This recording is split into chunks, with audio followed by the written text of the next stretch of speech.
అన్న నమస్తే. మనం ఒక 2-3 రోజుల క్రితం వచ్చి వీళ్ళకి ఏమేం కావాలని చెప్పి అడిగినాం. సో మనోడు చెప్పింది ఏంటంటే, అన్న మాకు డోర్ లేదని చెప్పిండు, డోర్ తీసుకున్నాం. తర్వాత ఇంట్లోకి వండుకోవడానికి గిన్నెలు లేవన్నాడు, అవి తీసుకున్నాం. తర్వాత ఒక ఫ్యాన్ లేదని చెప్పిండు, ఫ్యాన్ తీసుకున్నాం.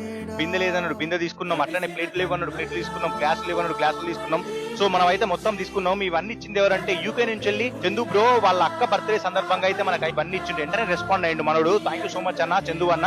సౌజన్య గారు, రాజు గారు, మీరు ఎప్పటికి ఇట్లనే హ్యాపీగా ఉండాలని చెప్పి మనస్ఫూర్తిగా కోరుకుంటున్నా. సిస్టర్ నీకు హ్యాపీ బర్త్డే, ఇట్లాంటి బర్త్డే నువ్వు ఎన్నో జరుపుకోవాలని మనస్ఫూర్తిగా కోరుకుంటున్నా. చందు అన్న, నీకు కూడా మీ అక్క మీద ప్రేమతో ఇవన్నీ ఇచ్చినందుకు థ్యాంక్ యూ సో మచ్ అన్న.